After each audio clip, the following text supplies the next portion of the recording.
All right, so talking about, we've already talked about a lot of the empirical stuff, uh, about the future, and about causes and effects, and in some ways it was kind of bleak, but there it is. That's how things are.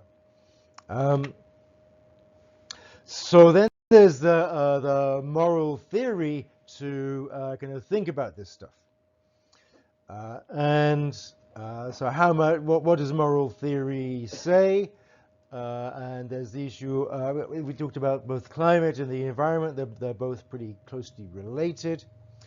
And some of the main things we're worried about are threats to life, maybe especially human life, and the quality of life. So we can look at some of the theoretical issues that arise because of that. And we know, so we're pretty used to moral theory at this stage. We have like the big three theories, some of the other theories. We look at distributive justice, and a lot of that will come in this discussion. All right, so we've looked at utilitarianism, which says that I mean, there's different forms of utilitarianism, but the basic idea is we should care for any creature that can experience pain or pleasure. And probably if it can experience one, it can experience both. Pain seems like a more fundamental category than pleasure. I mean, the need to avoid pain seems more than the need to generate pleasure. So any creature that can experience pain, and that seems to certainly include mammals, and I think we're reasonably tempted to say that birds can experience pain, and then we may be also willing to think that amphibians can experience pain, and then we may also think that fish and sea creatures can experience pain, and I guess we'll talk about this when we talk about non-human animals, but maybe even insects can experience pain. So all of those, if they can experience pain, then it seems that utilitarianism would say that they should be included in the calculation about how we should be thinking about what needs to be done. The dignity theories tend to have to close things off much more, and to say, I mean, certainly the tradition in dignity theory has been that only humans have real dignity, and because only humans have rationality or the ability to think morally, so only humans experience are worthy of moral consideration. But as we will also see when we start looking at the issues of non-human morality later on, not all dignity theories keep things that strict. So there's room for debate there. Now there is a basic distinction to be made between different approaches to the environment. So anthropocentrism says you just focus on humans, while biocentrism says you should look at all biological life that's affected by the changes. Those are two approaches which seem sort of fundamentally different. Certainly, I think humans tend to be anthropocentric, but there is a greater willingness to look at other creatures and other biological species too.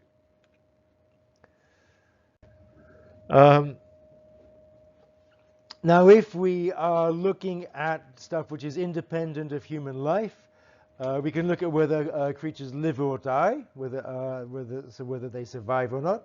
But we can also look at the quality of life. So we might want to look at whether their lives are good or bad. And we may also want to look at, apart from like individualizing whether they're good or bad, we may also want to think about biodiversity and whether it's important to sustain biodiversity, a diversity of different kinds of species. And that could apply not just to animals. We may also think that biodiversity is important for plants. We may think that it's important to actually keep the biodiversity of plant life around. Similarly, that's going to be true for species extinctions, because in terms of species going extinct, obviously there's non-humans in terms of animals, but there's also species of plants which are going extinct. And then there's just sustaining the planet. And one sort of other consideration that we might want to think about is, what about things which aren't living at all, like landscapes, such as the Grand Canyon or mountains? Is there any reason to think that they count independently of human life or animal life? I mean, would it be a bad thing if not only do all the humans and other animals die, but what if we actually just flattened over the Grand Canyon? Would that be bad?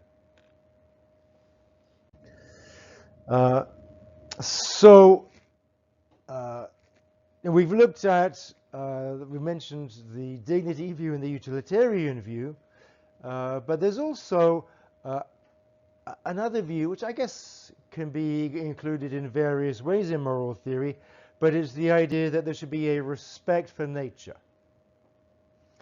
And certainly we see that in some religious views or quasi-religious views. Some people see the nature as sacred. And that's like the idea that not just that we should care for other plants or we should care for how the environment because it affects humans, but that nature in itself deserves respect. So one example of that is the Sherpas who respect mountains. So they seem to think the mountains themselves deserve respect. I mean, in New York State, we have reasonably good mountains. Up in the Adirondacks, you can get to like about 5,500, 6,000 feet.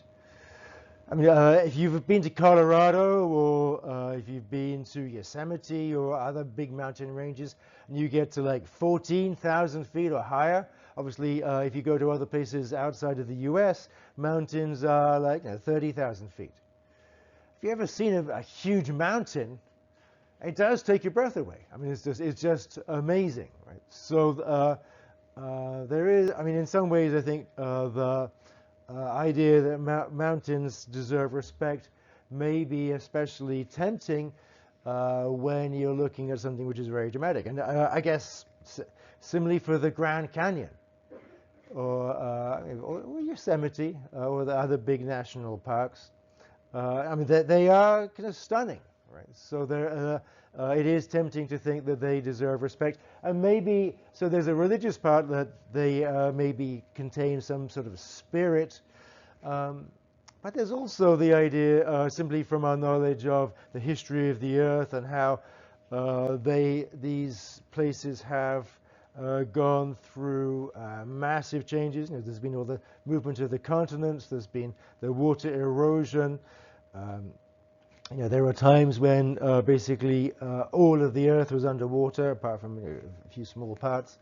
And so, I mean, understanding the history of the Earth also can maybe give us cause to respect the landscape.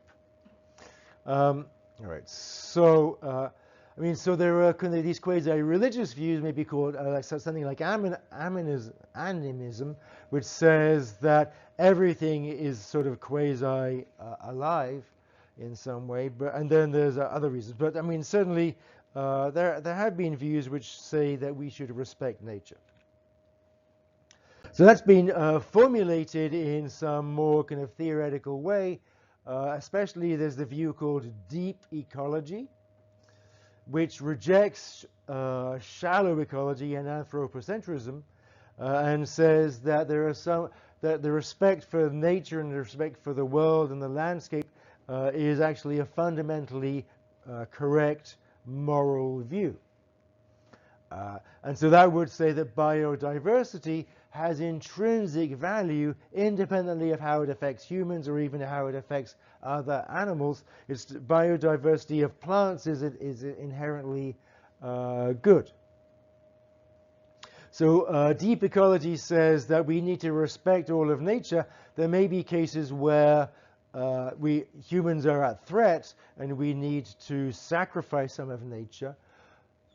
But apart from that, that we should basically be in balance and harmony with the rest of nature, and nature is not there for us to rule. Rather, we are just part of nature, and we should be respectful to the rest of nature. So now, one of the things that kind of came out from looking at the ways that humans have been affecting the world is that clearly humans have been having a massive effect on nature, not just in the last few hundred years from the Industrial Revolution, but ever since humans came around 10,000 years ago or more, whenever that was, we have been having a profound effect on the rest of the planet. And so certainly deep ecologists say that we need to have a massive change in human priorities because the world is not there for us just to use for our pleasure. And so they want to say that we should be avoiding kind of consumerism altogether and reducing our interference in the non-human world. So deep ecology is definitely advocating for a very different approach to how we live our lives and massively scaling back how human life is lived. So that would be a very radical change if we followed deep ecology. Now, one thing this seems fairly obvious, and I think I've mentioned this idea before, is that we can look at how humans are affecting other animals, and it seems pretty obvious that as we affect the planet in more and more drastic ways, then that will end up affecting humans. So, as I mentioned with the insects, if we kill all the insects, then there won't be any way to grow crops through plant fertilization, and they'll have a massive effect on how human life goes. So it does seem that there's a limit to what extent we can just keep on using the earth and expect human life to thrive. And so we're at $8 billion people now. If we just keep on going in how we have been, then things aren't going to go well. So it seems like in some ways, even if we don't want to be deep ecologists, even if we don't want to say that mountains and the Grand Canyon have rights in themselves, still we might want to say that there are deep reasons to be concerned, even if you're just looking at humans.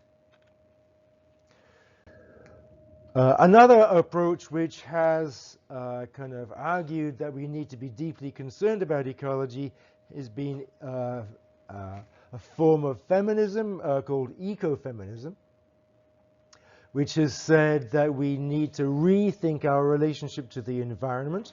And this is basically, partly this is like a historical take on how humans have been interacting with the rest of the world, pretty closely related to deep ecology, but definitely from a very feminist standpoint, saying that men and humans have been raping the planet. So basically, it's saying we've had a very patriarchal relationship with the world, and we've basically been raping nature for our own pleasure, and we need to stop. We need to actually kind of live in harmony with the rest of the world, and not just be using the nature for our own pleasure. So I mean, I would say ecofeminism still continues to be explored. It's not a very popular view in terms of, I mean, if you walk around New York City and ask people, "Are you an ecofeminist?" Probably not many people are going to say yes. But it is as an academic movement, it is still going and has been exploring that connection between feminism, feminist analysis, and ecology. I think more common views are kind of teleological, and certainly we've been somewhat familiar with both ideas from ancient Greeks and Romans, and then from Judeo-Christian views, which says that humans have a purpose on Earth. And you see that certainly in the Bible. The Bible says that nature was put here for the use of humans. But you also see it in Aristotle, who was writing independently of Christianity and Judaism. He says that the world sort of makes sense and everything sort of fits together. So for both of those views, there is a limit to how much we can just abuse our role as living in a kind of custodians of the world. So Aristotle says that the world has a certain inherent balance to it, and it's there for humans to use, but you have to use it in the right way. And in the Judeo-Christian view, there's the idea that we were given the world by God to use, but we weren't given the world by God to abuse. Right? So it seems like still if we are custodians of the world, then we still have to look after the world in a good way. We can't just kind of we can't just drive it into the ground. I mean, I guess take having a pet as a sort of parallel. If you have a pet, then it's okay for you to use your pet for various ways, but you can't abuse your pet. You can't be cruel to your pet. And so in some ways, you could argue that we've been cruel to the planet and other species. All right. Now, one thing to think about, going back to utilitarianism, which is focused on pleasure and pain, one dilemma I have been arguing that utilitarianism faces is, are we looking to maximize the total amount of pleasure in the world, or the average pleasure per person? Now, once you start thinking about the environment and also the future, that becomes quite dramatic. So if it's true that we're trying to maximize the total amount of pleasure and minimize the total amount of pain in the world, and we are including non-humans, as it seems like we have to because they're capable of experiencing pleasure and pain, then it seems like we need to try and have as many creatures as possible, because the more creatures there are, and so long as they're experiencing more pleasure than pain, the more pleasure you're getting. So it does seem like part of utilitarianism says we should have more. there is also the question about the future, because we said like we're maximizing the total amount of pleasure, minimizing the total amount of pain. Now, humans have existed for about 10,000 years or something like that, and more than that. But recorded history has been about 10,000 years. But it seems like humans could exist for thousands of years more, or maybe millions of years more. And if we need to take into consideration that, then you're looking at maximizing pleasure, not just for us, but actually for the whole of human history. The whole of human history to come. So that is that changes how we do the calculation and how much we take into account. Now the alternative is to think about the average utility per entity, and that would seem to mean that we should actually be reducing the total amount of entities, because if you're stretching resources, then each entity is going to be less well off the more that resources are stretched, and so you probably want to have actually fewer entities. And certainly for humans, we don't want to have 8 billion people. We want to have fewer than 8 billion people, so then we each gets more. So there's a big question for utilitarianism. Exactly what form of utilitarianism are we going to be considering? So yeah, the issue of future people is a really significant one. One thing we really don't want to do is end the human race, or end all life, because the rest of time is a long time. We could be talking about basically an infinite amount of time. Well, I guess from what we know about the universe, at some point, what we know about the solar system is that at some point the sun is going to die. So at some point all life on the planet is going to die. But that's going to be a long, long time. That's millions of years. And so we can think about, like, well, at least maximize pleasure until the sun dies. But that, I mean, so if you're really trying to think about that future, then the most important thing is that we don't end up exterminating ourselves and exterminating all life.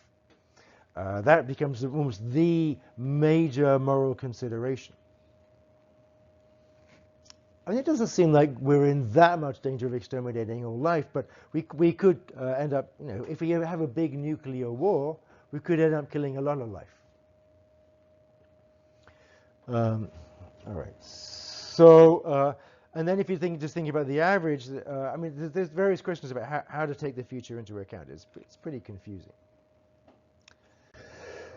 Now, the assigned reading for the Stanford Encyclopedia of Philosophy article talks about two methodologies. I have obviously been pretty strong and already adopting an integrationist view, which looks not just at climate change by itself, but looks at how everything is related to that. So we've looked at things like poverty and other animals and dangers of war and the worries about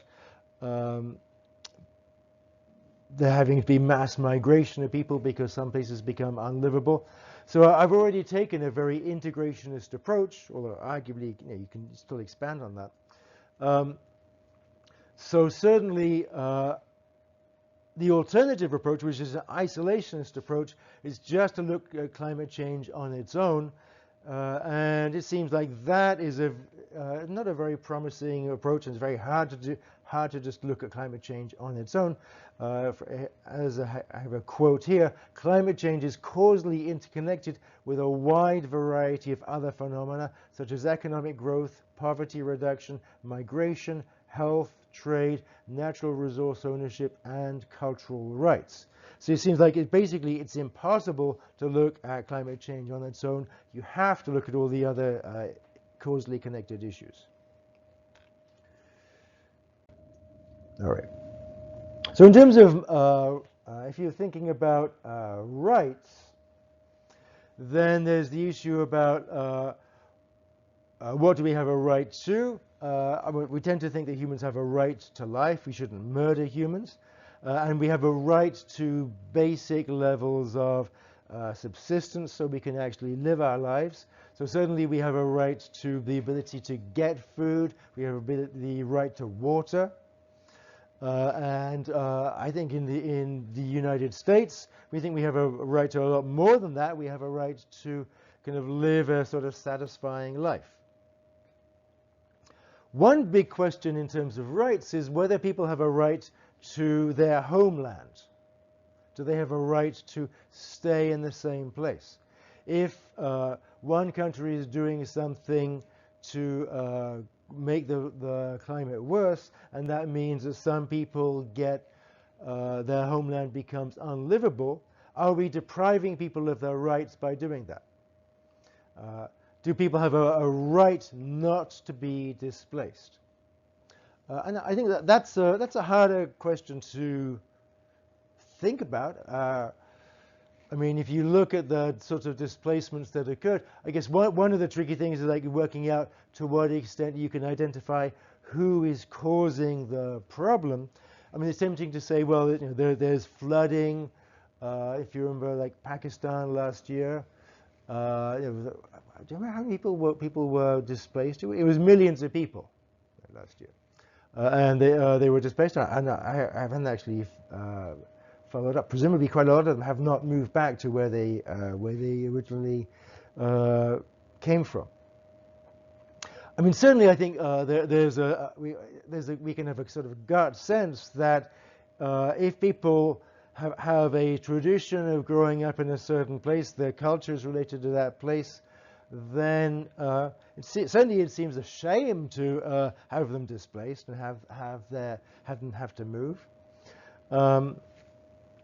I guess we might also think like, well, can we compensate people for displacing them? You know, if your people grow up in a small island, and then the island goes underwater, and then you have to move to another place, is there a way to compensate those people for the total shift in their culture? I mean, in some ways, it seems like those sorts of damages to the culture are not something you can really make up for. It seems like it's like, you know, how do you make up for a total shift in culture? On the other hand, you might also say, like, if you look at human history is a history of people moving around a lot. So maybe we should say, well, that's just how humans work. We end up moving around a lot. All right. Then there are issues of international justice. And certainly, you know, we've looked at history, looked at some data about who is responsible for doing what, and trying to identify that. It's not easy to really do a lot of identification. Although basically, I think we can pretty much say that for the Industrial Revolution, it was Western Europe, and then as industry spread, then the responsibility spread.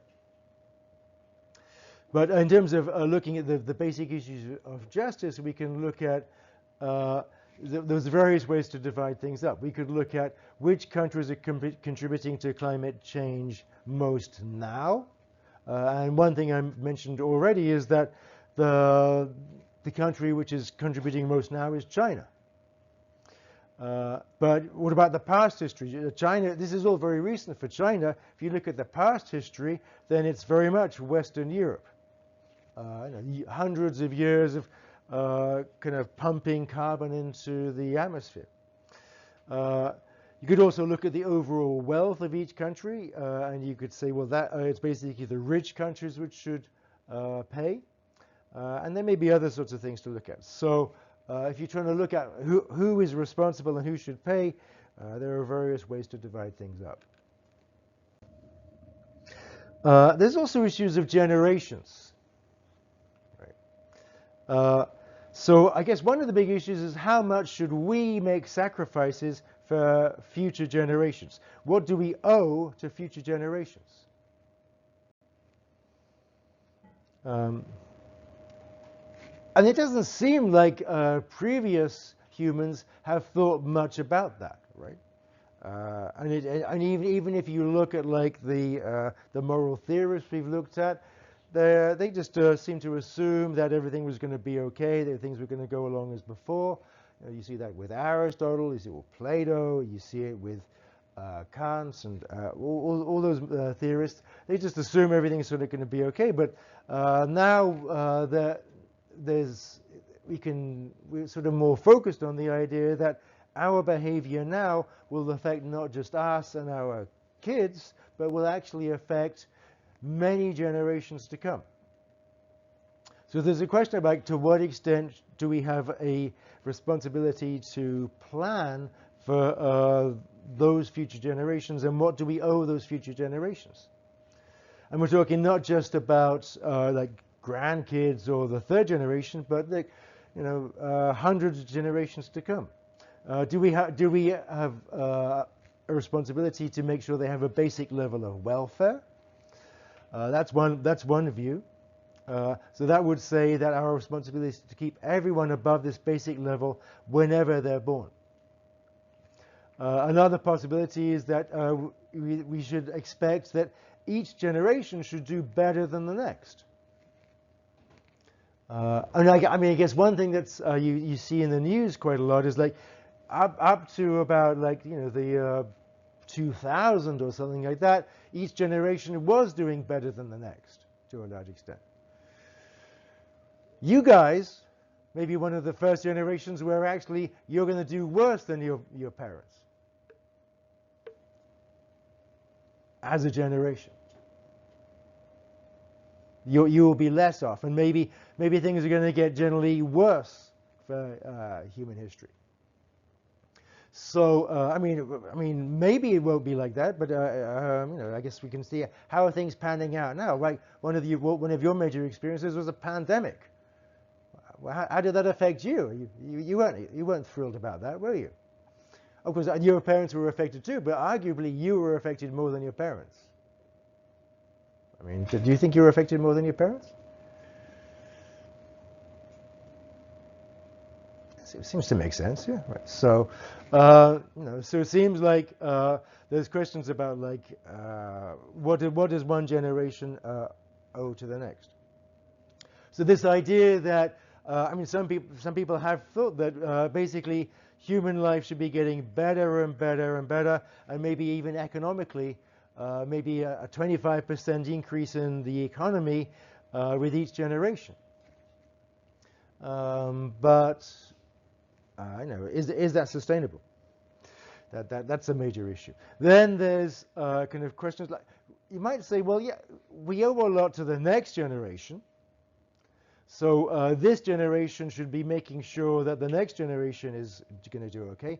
But we might say, look, we can't hold each future generation equally important. That's ridiculous. So there has to be has to get less with each generation. So some form of discounting, either with the growth of the number of people, with time. We have to say that generally our responsibility now is maybe to the next generation and to the grandkids. But once you start getting to like the 10th generation down, you can't be thinking about that. It doesn't make sense. All right. Now another obvious thing is like it's not as if we are very good at predicting the future. So it may you look at those graphs. And there's the history of how things have been going up to now, and then you get various lines going off those graphs about how things might go in the future. It might be so some of those lines are like pretty optimistic, and some of them are very pessimistic. And there's the question of like, well, do we know which one it's going to be? We don't really. There's a lot of uncertainty. So there's a question about then what do we do with that uncertainty? And two options are we might simply want to maximize expected outcome. So you have a rough idea how likely each of those outcomes are, so you simply try to maximize the expected outcome. So that would be like you would seem to leave in as a possibility that things do get considerably worse, but that is like an unlikely thing. Now, an alternative approach is to say that some outcomes are just so terrible that they will be catastrophic, and basically we should do everything we can to avoid those catastrophic outcomes. So one catastrophic outcome would be total extinction. All life dies. Well, I mean, it seems that would be terrible, right? So we should do everything we can to avoid that. So it seems like rather than maximizing the expected outcome, we might want to say the most important thing is to avoid catastrophe. I mean, so looking at the predictions, most of the predictions are things are sort of going to get steadily worse until they stop getting worse, and that possibly they're going to get better. There are some predictions that there's going to be just like an exponential growth in problems, like that. I mean, when you see those videos of like the glaciers falling into the sea, that it could be like rather than that happening steadily, the melting of the glaciers could start to be catastrophically worse. And basically, all of the glaciers start melting at once. We lose all the Arctic ice and all the Antarctic ice. And if we did that, then basically sea levels would rise massively, pretty quickly. So you might say, well, that is something we totally need to avoid. So maybe all our efforts should be going into avoiding that. All right, so we talked about who pays. Here are some different principles that are being proposed. There's the idea that the polluter pays, whoever is responsible. Now, one of the issues there is that a lot of the pollution was in the past, and the people who did the polluting are now dead. So how do you get them to pay if they're dead? Well, I mean, you might say, well, their descendants, you can get the money off their descendants, or you can look at the polluting countries. So especially the UK and Northern Europe, they did a lot of the polluting. So you say they were the ones who should pay. And a different approach is to say the people who are going to benefit from solving the problem should pay. So that would put a lot of responsibility on a lot of developing nations. Developing nations will actually benefit a lot from solving climate change. So we'd say those are the people who should pay, those who are going to get the benefit. So that those two first, like the polluter pays and the beneficiary pays, lead to very different approaches to how we should deal with climate change. Now, not surprisingly, it tends to be those people who say that the people who did a lot of the pollution, they say, the beneficiary should pay. Those people who are going to benefit a lot from solving climate change say that the polluter should pay. Basically, people don't want to pay, and that's one of the causes of all the stalemates we've had. Another obvious thing to say is that, well, some countries are richer than others. So if a country has a lot of money, then it should pay. If a country doesn't have a lot of money, then it can't pay. So it doesn't have to pay. So the ability to pay should also seems to play a factor there. All right. So yeah.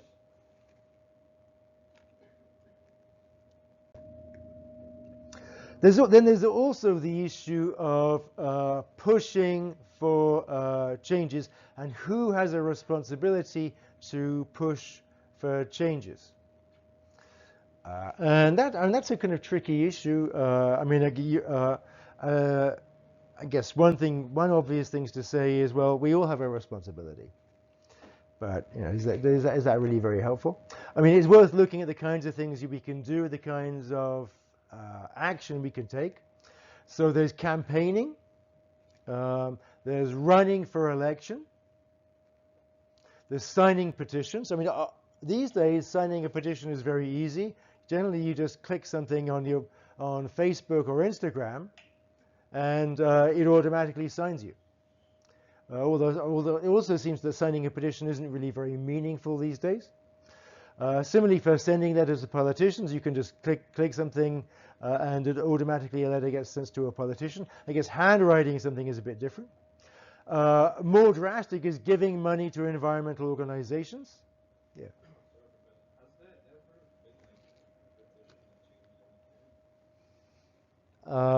Yeah, I think so. Yeah, it hasn't been. They haven't been totally. So some petitions have changed something. On the other hand, they seem to be less valuable these days with the internet because it's so easy to get people to sign a petition. I mean, when it you had to actually go from person to person with a sheet of names and they say, please sign this. Then partly the effort was like the organizers actually getting people to sign. I guess maybe, I mean, did you have that in school? You actually physically signed a petition in high school?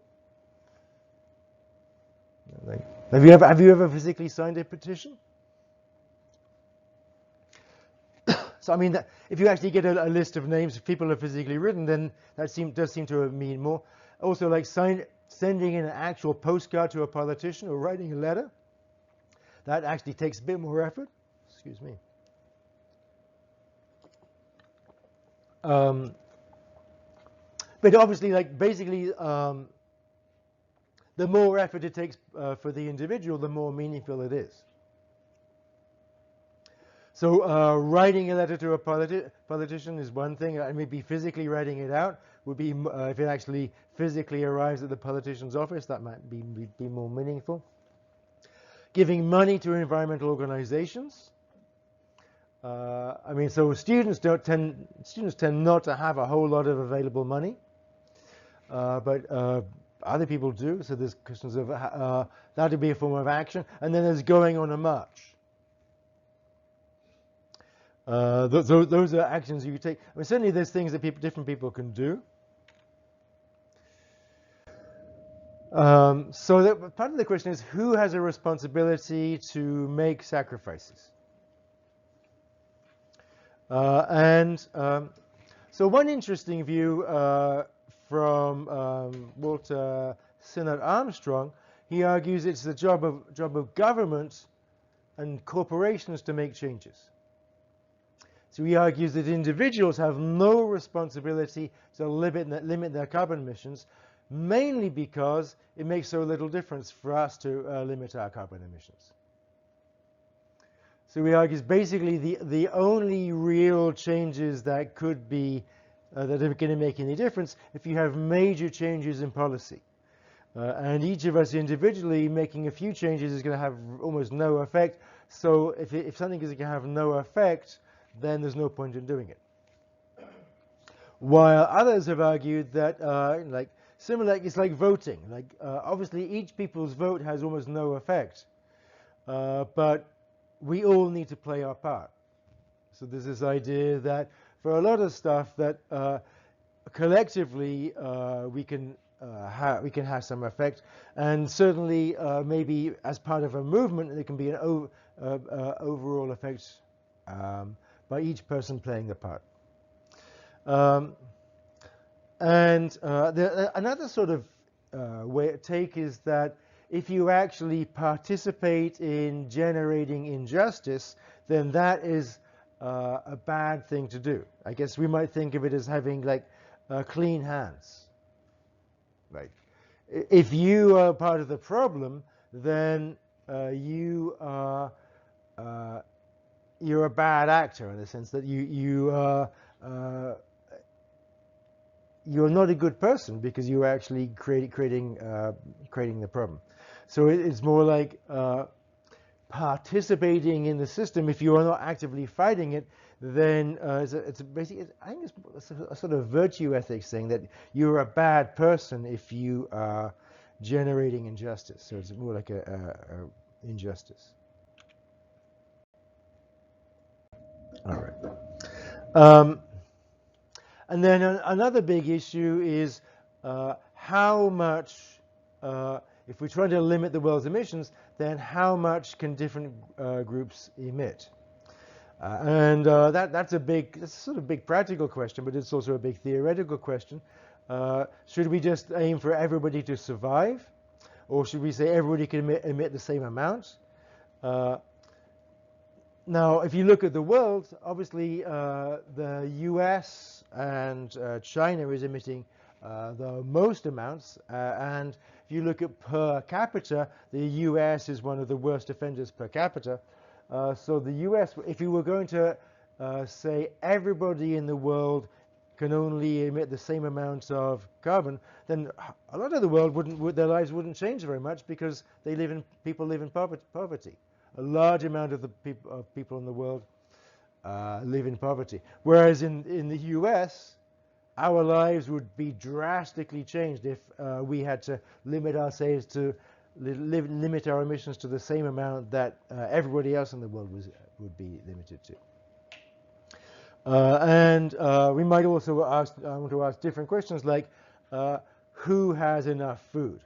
So rather than looking at emissions, you might want to just like say, well, right now we live in a world where a lot of people are going starving, so maybe we should be looking at that sort of thing.